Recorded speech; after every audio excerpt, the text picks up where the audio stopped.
Hi, my name is Michelle Leahy. Welcome to Emerson Point Preserve. Emerson is a nature preserve on Snead Island in Palmetto, Florida, where the Terracea Bay, Tampa Bay, and Manatee River meet. Today we will be taking a tour through time, learning about the various people that have called this place home. Emerson Point Preserve had extensive use by Native Americans. Archaeologists are not sure which tribe lived on site, as not much information is available about pre-Columbian inhabitants. However, it is believed that either the Timucua or the Tocobago lived here at Emerson Point. Evidence suggests the prehistoric sites at Emerson Point were inhabited by nomadic peoples who used the locations at different times during the year.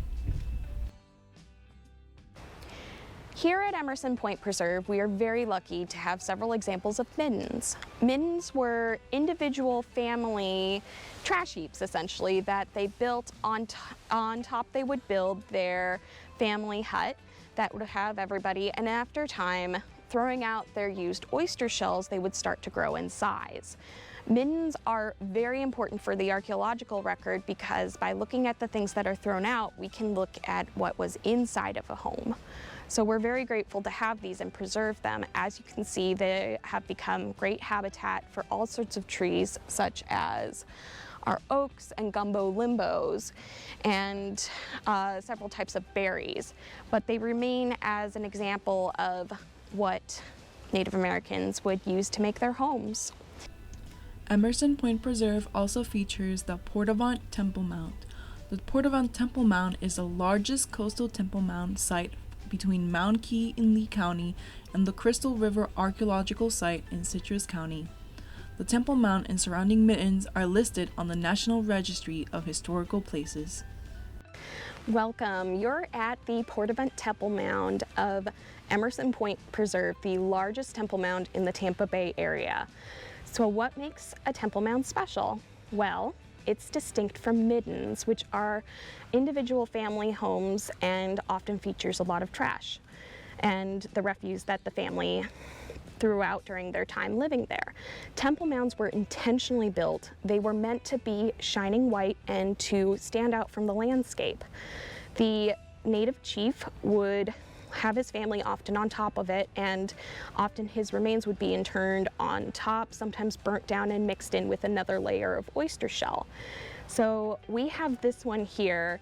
Temple mounds, unfortunately, have not stood the test of time because the native settlers, when they got here, said, what a lovely source of road fill, and a lot of places have used them to create roads that your cars drive on.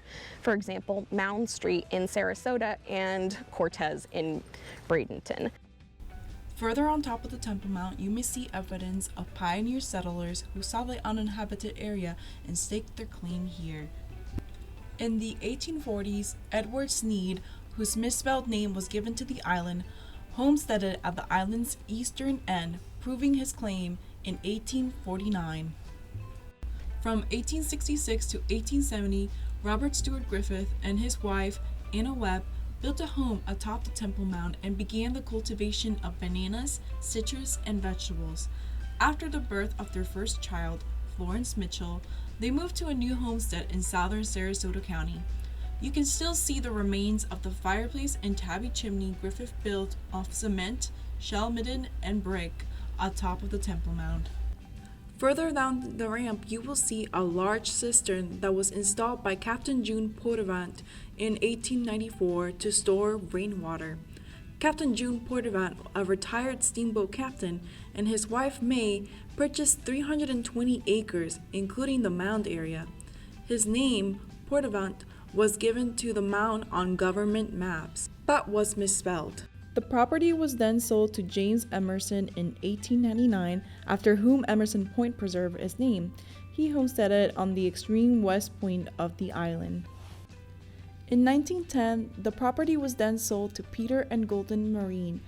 The couple upgraded the home atop the mound and planted the avenue of royal palms from the Temple Mound to the river. The couple drowned while swimming in the river in front of the mounds. In 1924, Freeman Horton and Mabel Horton took ownership of the property. They expanded the house and greatly increased agricultural cultivation.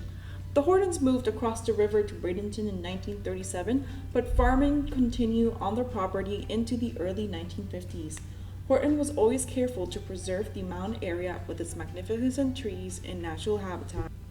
In 1981, the state of Florida and Manatee County purchased 195 acres, including the Mound complex, from the Horton estate. And in 1994, the preserve began to be actively managed by Manatee County. Isn't history fascinating? Thank you for joining us through 12,000 years of Emerson's history. Be sure to check out our other offerings on YouTube and Facebook from Manatee County Parks and Natural Resources. And thank you for spending Heritage Month with us. Bye-bye!